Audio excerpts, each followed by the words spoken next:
Movie reviews presenting they live. इस कहानी में दिखाया जाता है कि इस दुनिया को चलाने वाले इंसान नहीं है, बल्कि वो एलियंस हैं जिन्होंने इस धरती पर कब्जा कर रखा है। वो पॉलिटिशियन है, वो डिफेंस में है, वो एक्टर है, वो सेलिब्रिटी हैं, और जिन्होंने एक इंसानी नकाब पहना हुआ है। इसी कहानी में नाडा नाम के एक आदमी को दिखाया जाता है जो कि बेघर है और वो काम की तलाश में लॉस एंजलिस आया है। वो एक जॉब सेंटर जाता है। वहाँ पर ऑफिसर उसे कहती है कि इस वक्त हमारे पास उसके लिए कोई जॉब नहीं है। ग्लोबल इकोनॉमिक डिक्लाइन के कारण बेरोजगारी बहुत बढ़ गई है, इसलिए नाडा समझ गया था कि उसे इतनी आसानी से जॉब नहीं मिलेगी। जब वहाँ से निकल कर नाडा जा रहा था तो रास्ते में उसे एक अंधा आदमी दिखाई देता है जो बोल रहा था कि एक सीक्रेट ऑर्गेनाइजेशन पूरी दुनिया पर शासन कर रही है। उसने सभी अमीर आदमियों के लीडर्स के दिलो दिमाग को करप्ट कर दिया है, जिससे गरीबों का शोषण हो रहा है।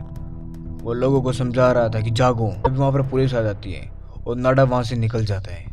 रास्ते में नाडा एक और आदमी को देखता है जो टीवी देख रहा था। दरअसल वो टीवी ऐसे देख रहा था मानो उसे किसी ने हिप्नोटाइज कर दिया हो। सेम ऐसे वो एक बूढ़े आदमी को भी देखते हैं, लेकिन नाडा इन सब पर ध्यान न देते हुए आगे बढ़ जाता है और अपनी आज की रात वो एक होमलेस सेंटर में गुजारता है। फिर अगले दिन सुबह होने से नाडा फिर से जॉब ढूंढने के लिए निकल पड़ता है और फाइनली उसे कंस्ट्रक्शन साइट पर जॉब मिल जाती है। वो पूरा दिन काम करता है। वहाँ पर उसे फ्रैंक नाम का एक आदमी मिलता है जो भी वहीं पे काम करता है। फ्रैंक उसे नए शेल्टर में ले जाता है। वहाँ काम करने वाले सभी लोग लगभग उसी शेल्टर में रहते थे। नाडा वहाँ गिलबर्ट नाम के आदमी से मिलता है जो वहाँ शेल्टर में खाना बनाता था। नाडा और फ्रैंक बहुत अच्छे दोस्त बन जाते हैं। रात को जब ये टीवी देख रहे थे तो सडनली सिग्नल चले जाते हैं और एक आदमी टीवी पर आता है जो लोगों को मैसेज दे रहा था कि हम सभी लोग आर्टिफिशियल दुनिया में रह रहे हैं। इस तरह सभी लोगों तक ये मैसेज पहुँचाए जा रहे हैं। उनके ख्याल में ये सब एलियंस कर रहे थे। कोई भी इस मैसेज पर ध्यान नहीं देता।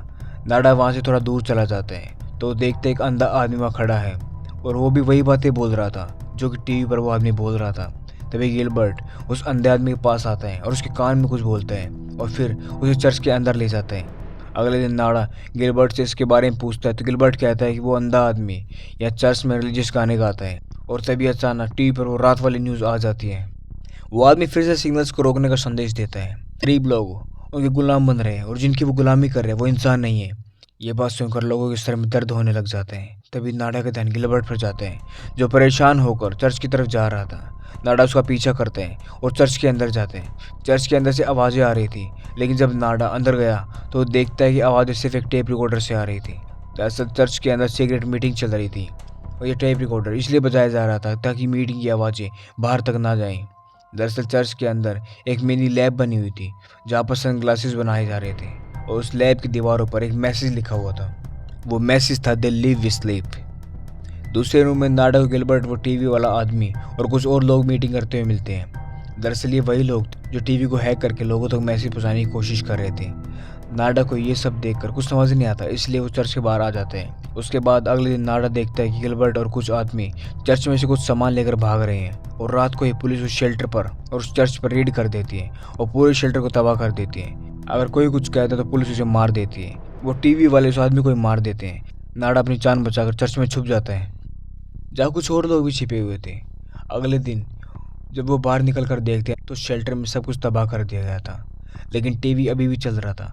उसके बाद जब नाडा चर्च में जाकर देखता है तो जिस दीवार पर पहले मैसेज लिखा हुआ था अब उस मैसेज को पेंट करके मिटा दिया गया था। नाडा समझ जाता है कि कुछ तो बात है वरना पुलिस उसे नहीं छिपाती। नाडा को चर्च के अंदर एक बॉक्स दिखाई देता है। वो बॉक्स वैसा ही था जैसा बॉक्स गिलबर्ट लेकर भागा था। जब नाडा उस बॉक्स को ओपन करता है तो उसमें बहुत सारे सनग्लासेस मिलते हैं। नाडा उस बॉक्स में से एक सनग्लास को निकाल कर पहन लेता है और बाकी को छिपा देता है। नाडा ग्लासेस पहनकर देखता है कि उसे सब कुछ ब्लैक एंड व्हाइट नजर आता है। दरअसल सनग्लासेस पहनने के बाद नाडा को असलियत नजर आती है जो कि रियल चल रहा होता है। नाडा को छिपे हुए वर्ड्स नजर आते हैं जैसे कि Mary, don't think, by costume. Poster के पीछे के हिडन मैसेज नजर आते हैं। हर जगह ऐसे हिडन मैसेज दिए हुए थे जो लोगों के माइंड को कंट्रोल कर रहे थे और ऐसे काम करवा रहे थे जिसके बारे में लोगों को पता भी नहीं था। नाडा को इस सनग्लासेस के जरिए लोगों के असली चेहरे नजर आते हैं, लेकिन जब नाडा ग्लासेस उतारता है तो उसे वैसा कुछ दिखाई नहीं देता। नाडा को बहुत अजीब लगता है। दरअसल नाडा को सनग्लासेस पहनने के बाद वो आदमी एलियंस दिखाई दे रहा था। पेपर मनी पर दिस इज योर कोड लिखा हुआ था और फिर नाडा देखता है कि ट्रैफिक लाइट्स पर ट्रांसमीटर लगे हुए हैं जो बार बार हिप्नोटाइजिस आवाज़ में स्लीप बोल रहे थे। बहुत जल्द नाड़ा समझ जाता है कि मॉन्स्टर दिखने वाले सभी लोग अमीर और सक्सेसफुल हैं और वो आम लोगों के बीच में रह रहे हैं। तभी नाड़ा एक पॉलिटिशियन को स्पीच देते हुए देखता है और वो भी एक एलियन होता है। एक्सीडेंटली मॉल में नाड़ा एक लेडीज को कह देता है कि वो बहुत बदसूरत नजर आ रही है।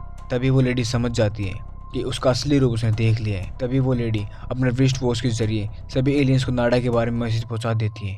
सभी एलियंस अब नाड़ा की तरफ आने लगते हैं और ये देखकर नाड़ा डर जाता है और वहाँ से भाग जाता है।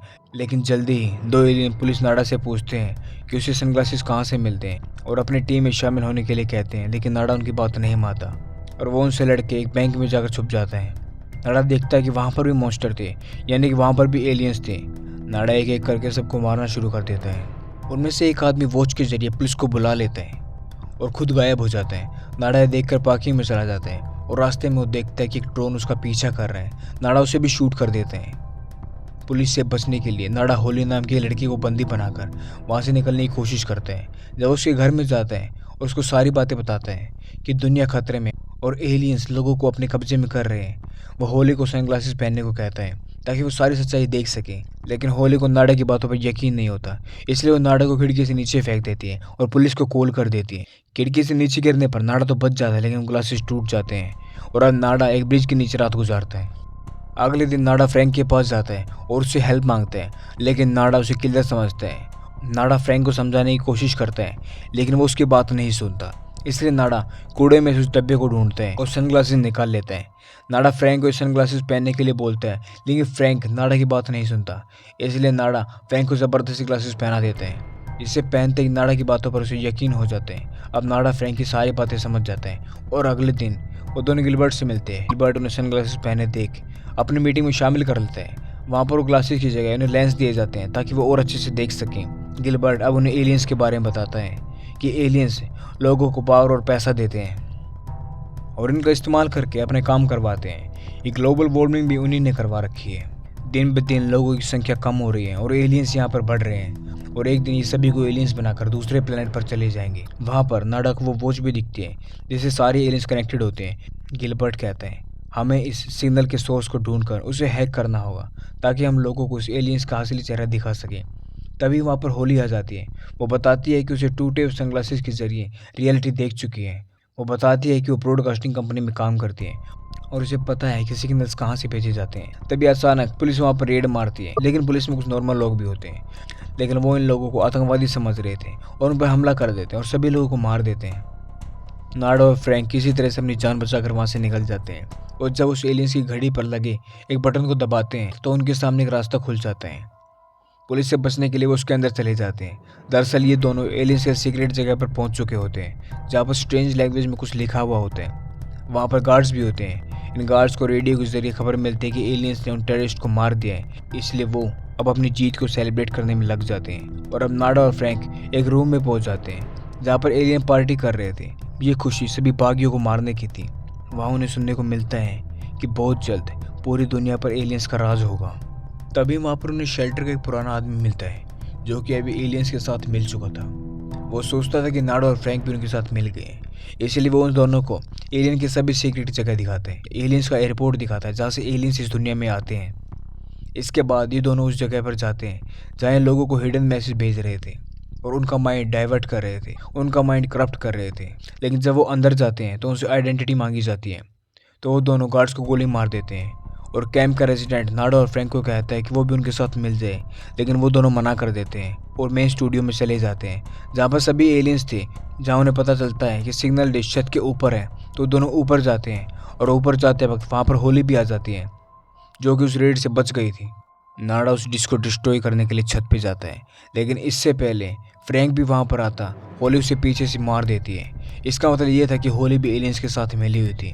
नाड़ा उस डिश को डिस्ट्रॉय करने वाला था, तभी वहाँ पर होली आकर उसे गन पॉइंट पे ले लेती है और उसे सरेंडर करने के लिए कहती है, लेकिन नाड़ा मना कर देता है और एक हिडन गन से होली को शूट कर देता है। और तभी पुलिस का हेलीकॉप्टर उस पर फायरिंग करने लगता है, लेकिन नाड़ा अपनी सारी एनर्जी यूज करके उस डिश पे हमला कर देता है और उसे नष्ट कर देता है और पुलिस के हाथों मारा जाता है। डिश के नष्ट होने से लोगों को असलियत पता चल जाती है कि एलियंस उनके बीच में रह रहे हैं और इंसानों को एक्सप्लॉइट कर रहे हैं। नाड़ा की वजह से सभी लोग नींद से जाग जाते हैं और इसी के साथ ये कहानी यही खत्म हो जाती है। तो ये थी कहानी द लिव की। उम्मीद करते हैं आपको ये कहानी पसंद आई होगी। अगर आपको ये कहानी पसंद आई तो चैनल को सब्सक्राइब करना ना भूलें।